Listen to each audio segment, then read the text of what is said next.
Just after 7 on the evening of September 12, 1952, a mother and 6 boys climbed a hill in West Virginia to find out what had just crashed on a neighbor's farm.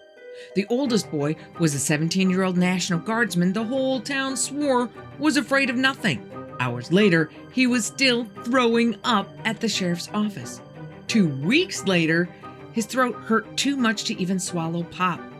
The history books say they saw an owl. I'm Carol Ann. Welcome to the In-Between.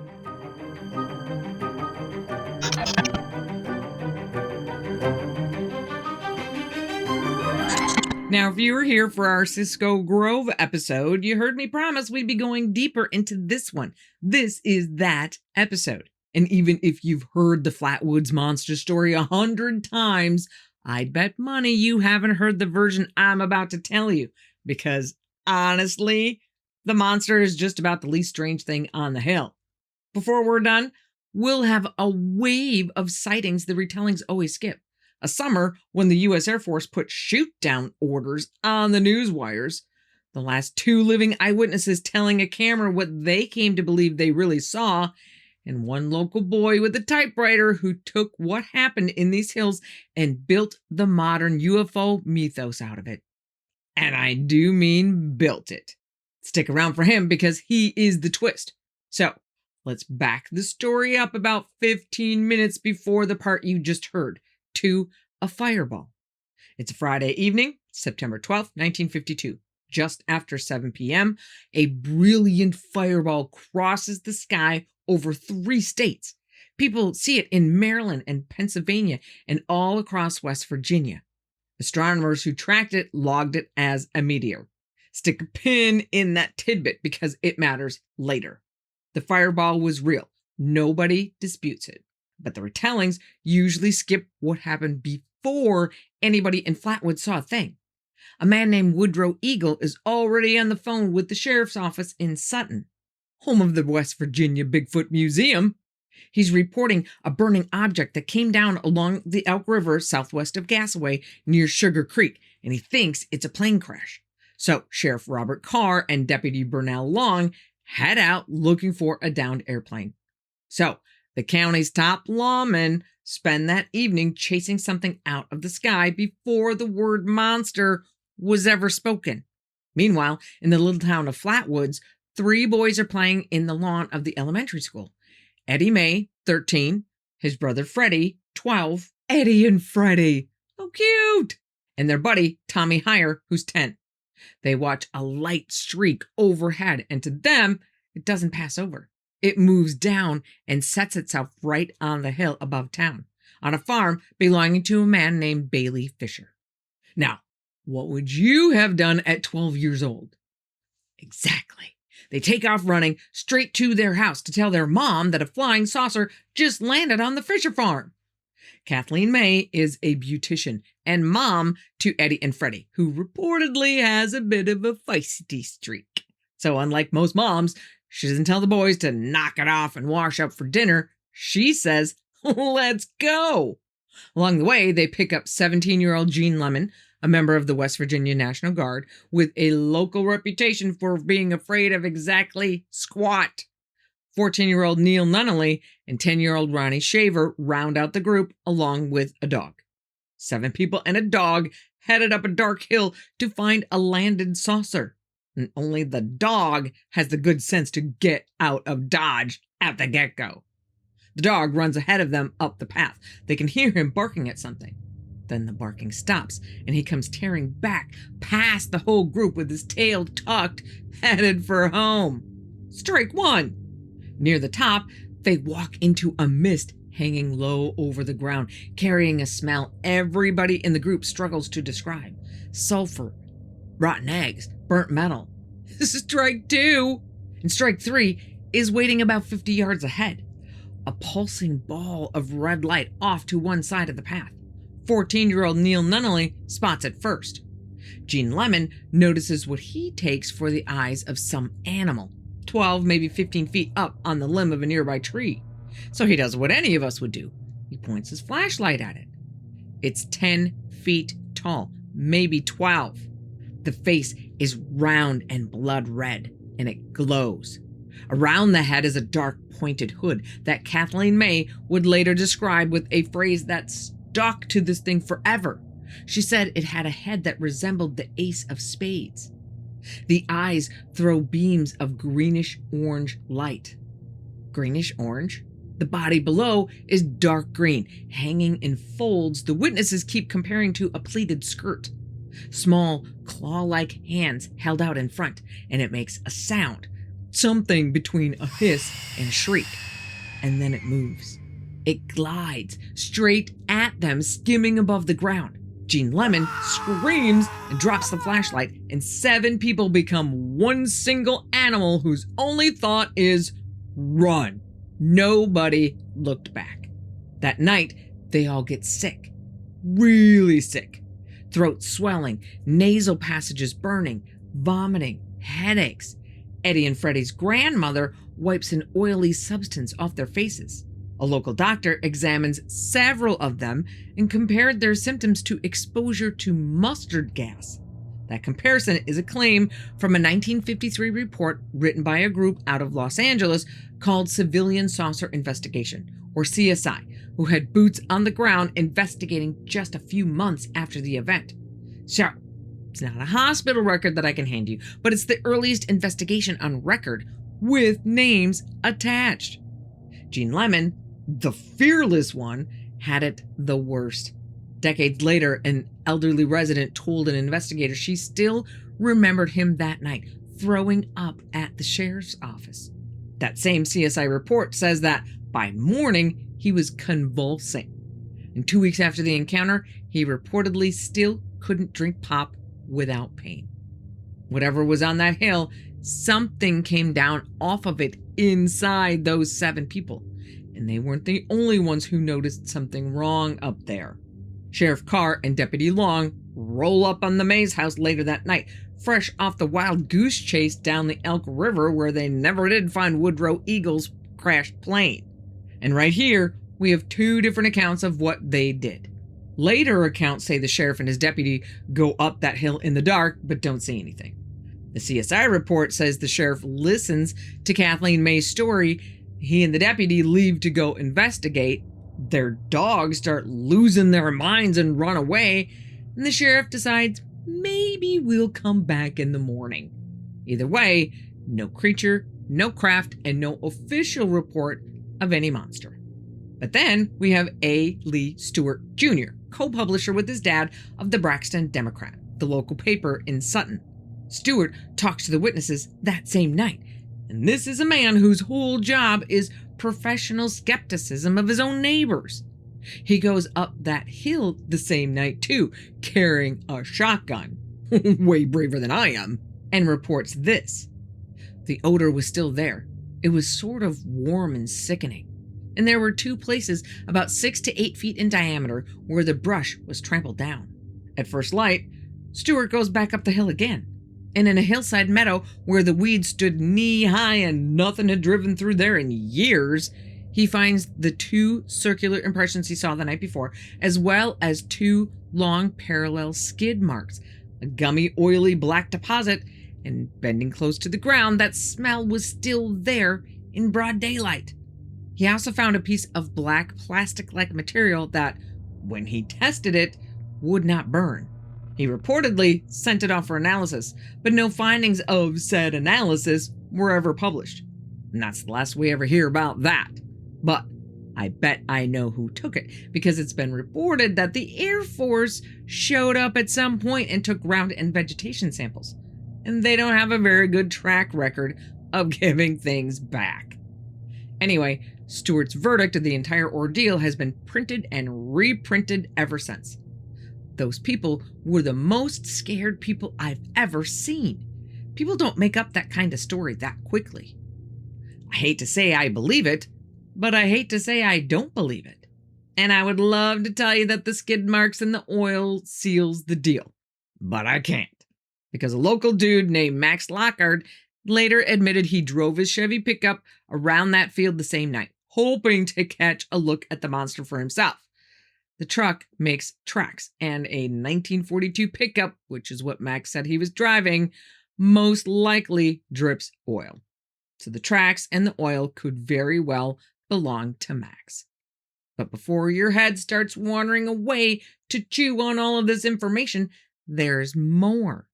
When Jean Lemon's mom was interviewed, she said she and a friend were having coffee at the time whatever it was supposedly landed, and their house shook so violently that coffee spilled over the table, and they thought the house had fallen off its foundation.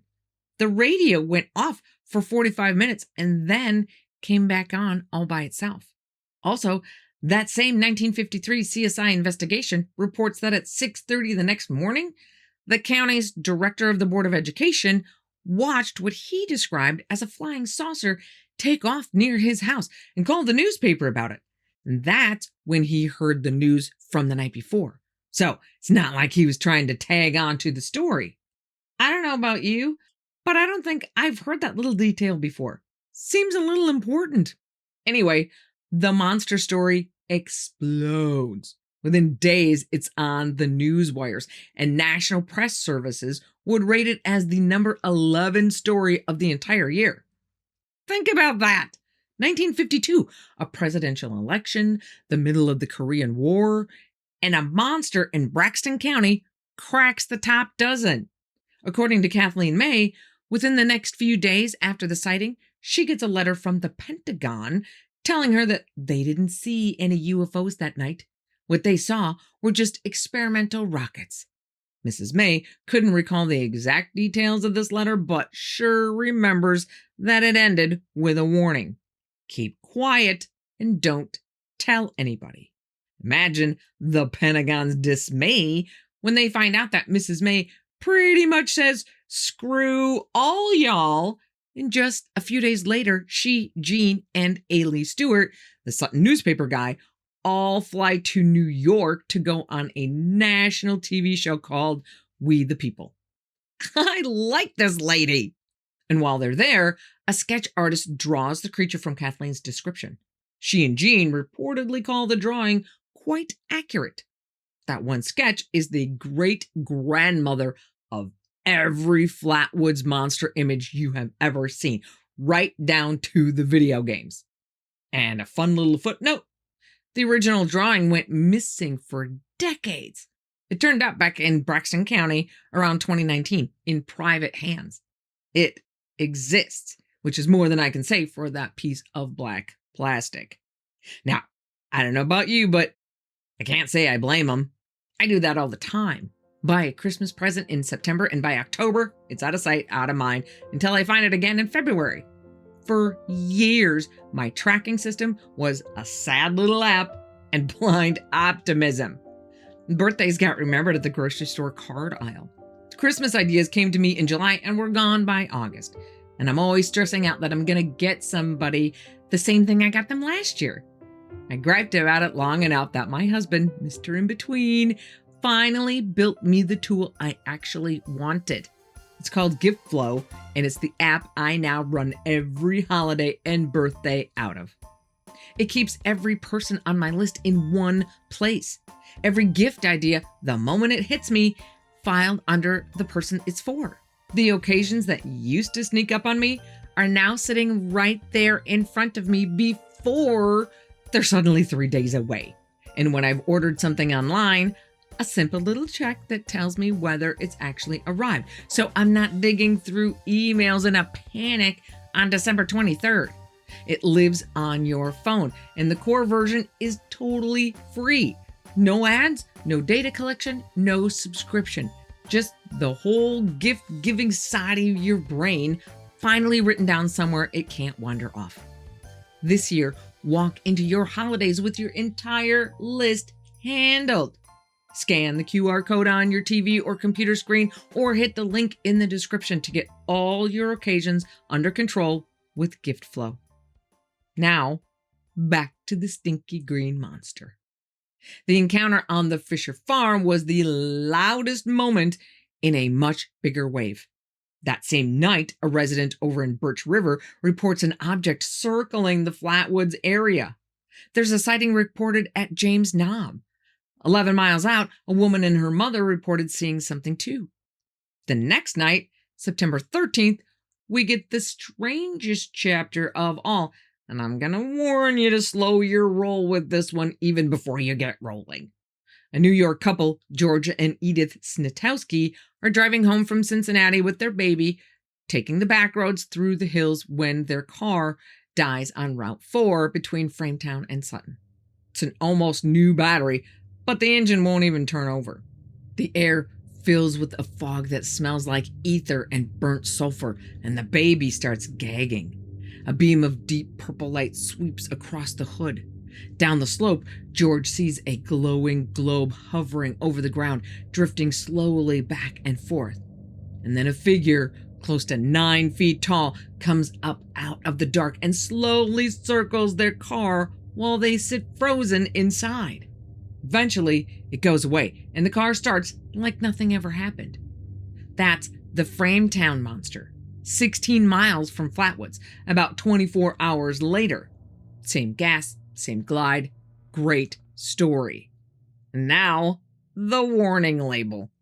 It didn't surface until 3 years later in a men's adventure magazine called Male, kind of like the Weekly World News for men. Researchers later fold the story into the serious UFO catalogs, but its birth certificate screams pulp. However, I have confirmed that George Snitowski was a real guy that lived in the New York area in about the right time frame. And the story was written by a guy named Paul Lieb, who was president of the Flying Saucer Research Institute, which can cut both ways. Was he a serious researcher, or someone looking to heighten awareness of his cause by writing a story for a magazine that obviously didn't look too deep into the sourcing of the facts, as long as the story was exciting? So, do with that whatever you like, but the next one is not so easy to file away. In 1953, when the CSI team was knocking on doors in Flatwoods trying to research the Green Monster story, they stumbled upon this little gem of a story. 11 miles away in Weston, West Virginia, a 21-year-old woman saw a figure matching this exact description with this exact odor while walking to church with her mother, who backed her up. The young woman reportedly spent the next 3 weeks in a Clarksburg hospital, and she saw it more than a week before September 12th, before the fireball, before the meteor that's supposed to explain everything anybody thought they saw. If that report is true, whatever this thing was, it was in those hills before the light ever crossed the sky. Now, that is a claim made in the CSI report, but it's a claim published within months, naming a town, a hospital, and a time frame. Food for thought. Oh, and by that Tuesday, the Charleston paper was reporting a 10-foot gas-breathing monster on the loose in the state. And somewhere along the line, the thing picked up a nickname, Bashful Billy. Glad that one didn't stick. But all of this, every bit of it, happened in the one summer when the United States government had already told its pilots exactly what to do about strange things in the sky. 1952 was the biggest UFO kerfuffle in American history, and that's a statistic straight out of the Air Force's own Project Blue Book files. Blue Book logged around 1,500 sightings that year, and 303 of them stayed on the books as unidentified. For comparison, the next highest year on record had 46. That's a spike almost 7 times taller than anything before or after. That July, unknown objects showed up on radar over Washington, D.C. twice on back-to-back weekends. National Airport, Andrews Air Force Base. F-94 jets scrambled over the Capitol, and the objects reportedly faded off the scopes when the jets arrived and came back when they left. The White House wanted answers. At Truman's request, his Air Force aide called the head of Project Blue Book to ask what in the blazes was going on. And on July 29th, a wire story went out through the International News Service and ran in papers across the country. It said jet pilots were on 24-hour nationwide alert with orders, and this is the wire's language, to shoot them down if they refused to land. An Air Force press officer, Lieutenant Monsell Monte, confirmed the directive on the record. That same day, Major General John Sanford, the Air Force's Director of Intelligence, held the largest Pentagon press conference since World War II to calm the country down. His official explanation for the DC radar returns? Temperature inversions, bending light and radar near the ground. So, 6 weeks after Shoot Them Down went out on the wires, a fireball crosses 3 states, and something on a hilltop in West Virginia terrifies 7 people and leaves them retching.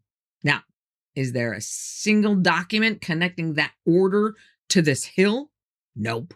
The order is just the atmosphere this story happened inside of. There's a researcher named Frank Fascino who has spent more than 20 years on this case, and his theory goes like this.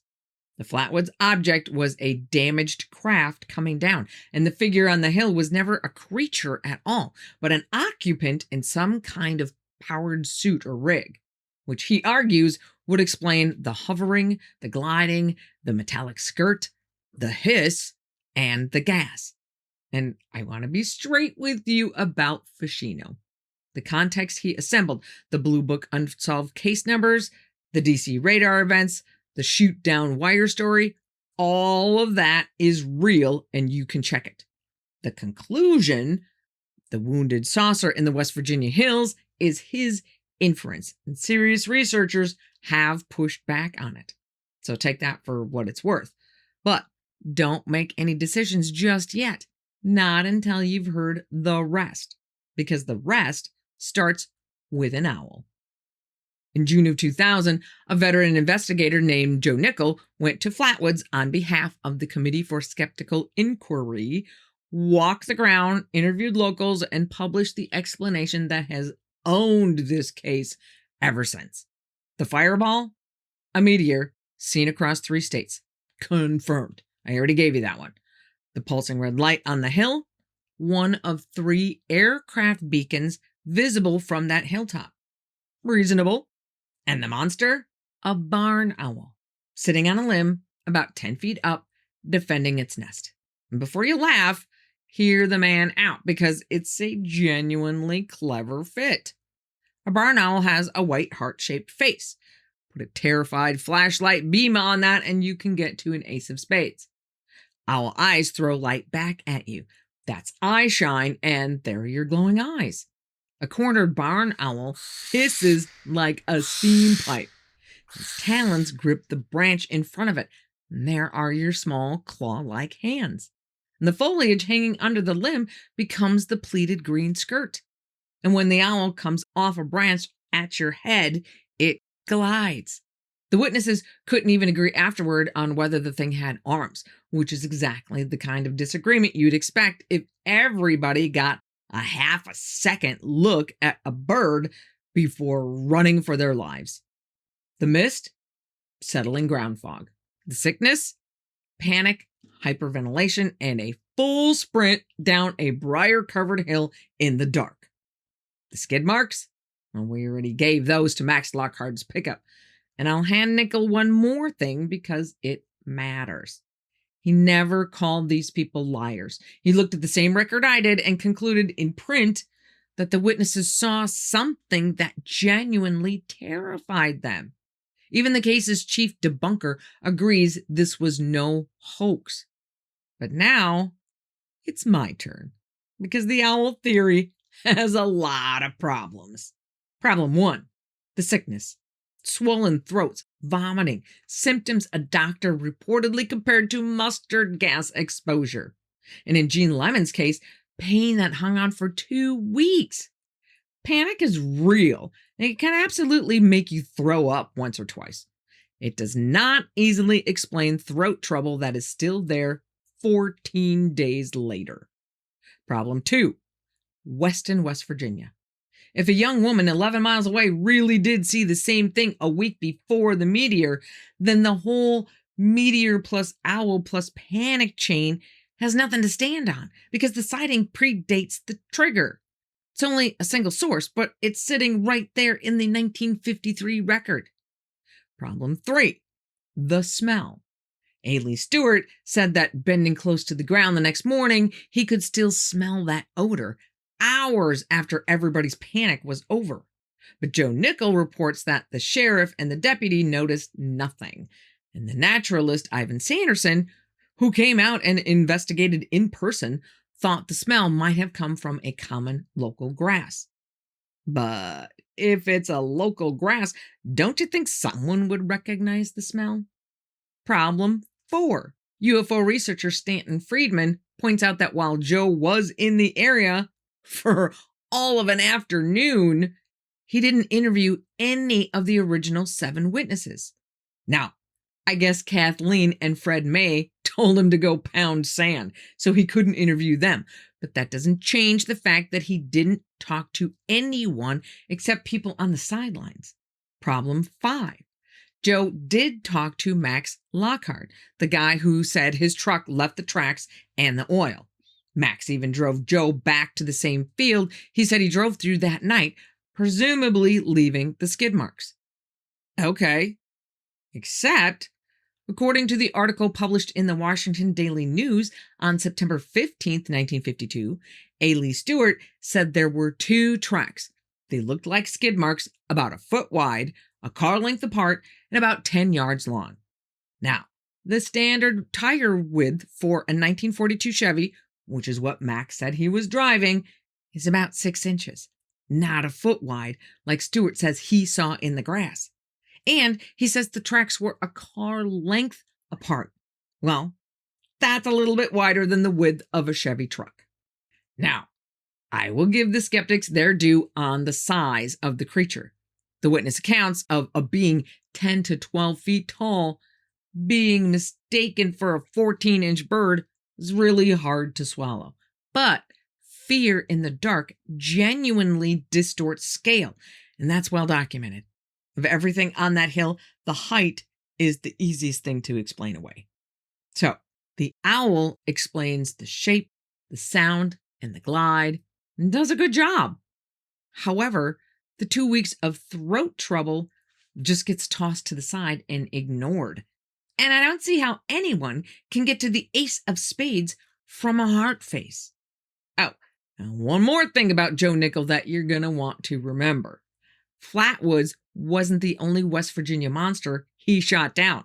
He's also the man who explained Mothman as an owl.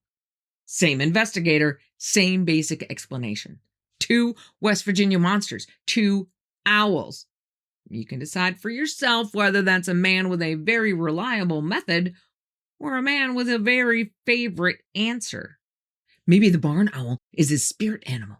Now, none of the 7 witnesses either wanted to or were available to speak to Joe Nickel in 2000. But as of 2018, 2 were still alive and talking. The May brothers, Eddie and Freddie, the boys who watched the light from down on the schoolyard, they grew into old men. And in 2018, a documentary crew from Small Town Monsters sat down with both of them. For Ed May, it was reportedly the first interview he had ever given. 66 years of silence. And those 2 men, who never built public lives out of that night, told the crew what they had each come to believe they saw on that hill as kids. A machine. A mechanical contraption. Fred May described the figure as some kind of device or suit. The only thing that I want to get the word out, actually what we seen, it wasn't a monster, it was a mechanic or something rather. And Ed May's account pointed in the same direction. Interesting. That throws this whole thing into a slightly different direction.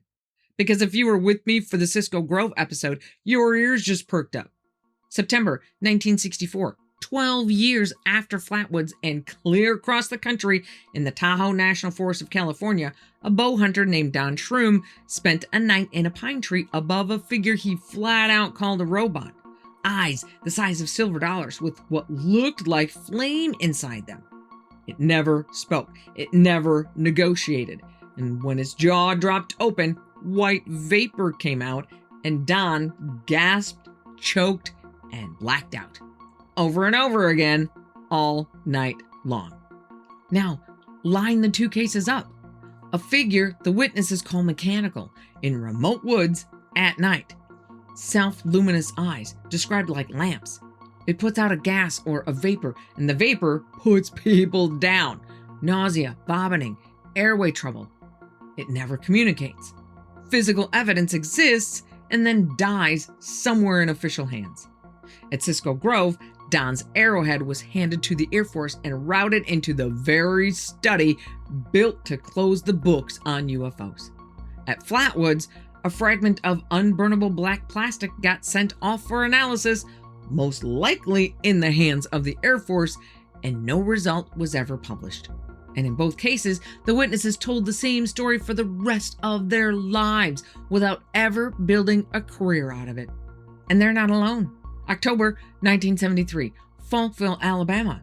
A police chief named Jeff Greenhaw answered a UFO call and photographed a figure in a seamless metallic suit, head and neck fused into one piece, that turned and ran away from him at a speed he estimated at 35 to 40 miles an hour. He took 4 Polaroids. Within weeks, he was a national laughingstock, and within months, his marriage, his house, and his job were all gone. The photos still exist. Flatwoods, 1952. Cisco Grove, 1964. Falkville, 1973. 21 years and the width of a continent. Strangers who never met in 3 different decades, all describing something that sounds built. I can't tell you what that pattern means, but I can tell you that the last 2 living people who actually stood on that hill in Flatwoods spent 60 years arriving at the word machine. And they said it quietly as old men to a documentary crew 66 years after the fact. So, that's the monster. And most of that information you may already know. But we need to have a serious discussion about the information. Because nearly everything you and I think we know about Flatwoods came to us through one set of hands. And when I finally took a hard look at who those hands belonged to, this whole story turned inside out. Gray Barker was born in 1925 in Riffle, West Virginia, which is in Braxton County. He grew up in those exact hills, went off to college, and by 1952, he was working as a booking agent for movie theaters over in Clarksburg. A local boy with a typewriter and a taste for a good story. So when the biggest weird story in America landed in his home county, Barker did the smartest thing anyone did that September. He drove home, sat down with the witnesses, and recorded them on tape within days of the encounter. The calmest, most measured account on those tapes came from 14-year-old Neil Nunnally, and researchers have leaned on Nunnally's version ever since for exactly that reason. Barker turned his interviews into an article for Fate magazine in early 1953, his first national byline. Flatwoods is what made Gray Barker a UFO writer. And Gray Barker went on to make, well, pretty much everything. He started writing for the newsletter of a saucer club run by a man named Albert Bender. In 1953, Bender abruptly shut the whole organization down, telling Barker he couldn't continue, quote, by orders from a higher source, and that 3 men in dark suits had paid him a visit. Link to our Albert Bender episode in the description. Barker took that thread, and in 1956, he published a book called They Knew Too Much About Flying Saucers. The book opens with his Flatwoods investigation, and it put the men in black into pop culture. I make this look good. Sinister figures in dark clothes existed in folklore long before Barker, but the modern UFO version, the silencers who knock on your door after a sighting, that version becomes a cultural staple with his book. Every man in black you have ever seen, right up to the Will Smith movies, traces back through that one book to a hillside in Braxton County, West Virginia. Barker became the go-to publisher of the American Saucer Underground, which is like the mimeograph and newsletter UFO network, running his own magazine and his own publishing brand out of Clarksburg. And in 1970, he published a book called The Silver Bridge, about a winged creature and a bridge collapse in Point Pleasant. It was the first book-length telling of the Mothman story, and it helped carry the creature way beyond the Ohio Valley, 5 years before John Keel's The Mothman Prophecies. So we have the Flatwoods Monster's first national story, The Men in Black, Mothman's first book, one author, one man from Riffle, West Virginia. And now, the part that hurts. In July of 1966, Barker and a fellow writer named James Mosley faked a UFO film.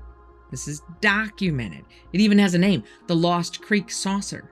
A researcher held a ceramic saucer on a fishing pole out in front of a moving car while Mosley drove and Barker ran the camera. And they circulated the footage among researchers as the real thing. And after Barker died in 1984, people going through his letters and his archive concluded that the godfather of the Men in Black was, in private, largely a skeptic.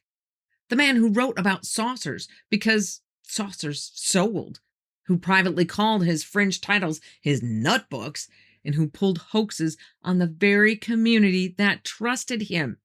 Even his famous public feud with Mosley was reportedly staged to sell magazines. So, now you have to ask the question, how much of what we think we know about the Flatwoods Monster is Gray Barker?